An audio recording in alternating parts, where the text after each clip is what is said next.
ఎవడో వచ్చి తమని హింసించి చంపి ఎన్ని చేసినా కూడా ఆ తపస్సు మానలా. ఋషులు, నేను ఋషి మాంసం తింటాను అని విరాధుడు వాడు ప్రకటించాడు. ఋషి మాంసం తింటానన్నాడు వాడండి వాడు. అయినా సరే ఋషులు భయపడ్డారా? సరే వాడి తపస్సు వాళ్ళు చేసుకున్నారు, చంపితే చంపుతాడు అనుకున్నారు. ఎవడో మహానుభావుడు వచ్చినప్పుడు శ్రీరామచంద్రుడు లాంటి వాడు, రామా మమ్మల్ని రక్షించు ఈ రాక్షసుల బారి నుంచి అని చెప్పుకున్నారు తప్ప జగత్ కళ్యాణం కోసం తపస్సు చేశారు. అది ప్రధానమైన మూల సూత్రం బ్రాహ్మడికి. అయితే లౌకికంగా ఉండి నగరాల్లో ఉండేటువంటి ఈ బ్రాహ్మలు ఉద్యోగస్తులు ఇవాళ మారినటువంటి ఈ కాలంలో వీళ్ళందరూ ఇప్పుడు ఎదురైనటువంటి పరిస్థితుల్లో దుర్మార్గంగా భారత సంస్కృతిని సంప్రదాయాన్ని నాశనం చేయటానికి బ్రాహ్మణ్ణి కొట్టేసేస్తే మనకి తేలికవుతుందని చెప్పి ఈ బ్రాహ్మణుల మీద పడ్డారు. ప్రపంచవ్యాప్తంగానే జరుగుతున్నది బ్రాహ్మణ నిర్మూలన అనేది ఒక భయంకరమైన కుట్ర పడ్డారు. కనుక ఇప్పుడు కూడా వీళ్ళు చేయవలసింది ఒకటేనండి.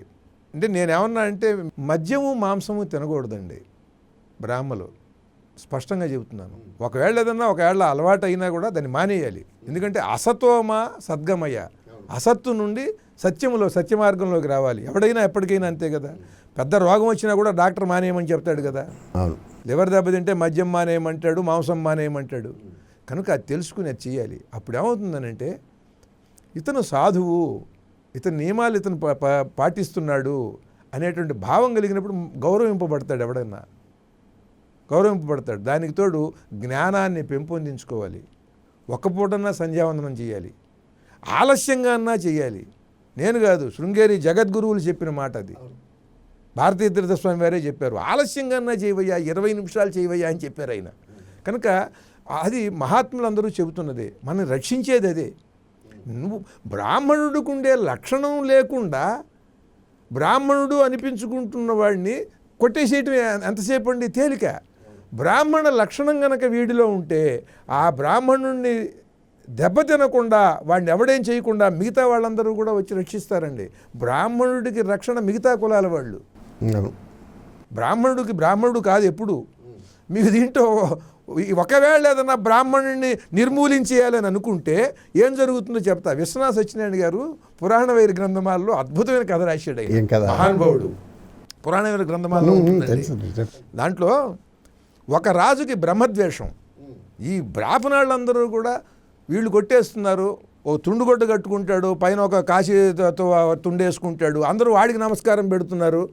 పంతులు గారు నమస్కారం అంటాడు, నాకెవడు పెట్టడు, ఎన్ని కోట్లు ఉన్నాయి, ఎంత యుద్ధం చేశాను, ఎంత బలం ఉంది అని వాడికి బ్రాహ్మణులు అంటే అసూయ ద్వేషం. ఓకే, అందుకని ఈ బ్రాహ్మణులకి వీళ్ళందరూ దండాలు పెడుతున్నారు, వీళ్ళు లేకుండా చేసేస్తే, వీళ్ళని తగ్గించేసేస్తే నాకు బాగా ఇది పెరుగుతుందో ఏదో అనుకుని బ్రాహ్మణులందరూ కూడా ఈ పౌరోహిత్యం చేయకూడదు, శాస్త్రాలు చదవకూడదు అని శాసనం చేసి ఏం చేయాలి మరి, ఎట్టా బతకాలి అని అడిగారు. మీరు అడవుల్లోకి వెళ్ళి బ్రాహ్మణులు పాపం అంటే సున్నితంగా ఉంటాయి వీళ్ళ చేతులు, వీళ్ళేం పనులు చేయరు కదా, బాగా సున్నితంగా ఉండే మనుషులు. మీరు అడవుల్లోకి వెళ్ళి చెట్లు కొట్టి, ఎండిపోయిన చెట్లు ఆ కొట్టెల మోపులు మోసుకొచ్చి ఇక్కడ అందరికీ అమ్ముకుని దాంతో జీవించండి అని పెట్టాడు. అది శాసనం. ఈ బ్రాహ్మణులు ఏం చేస్తారు మరి, ఎవడన్నా బతకాలి కదా.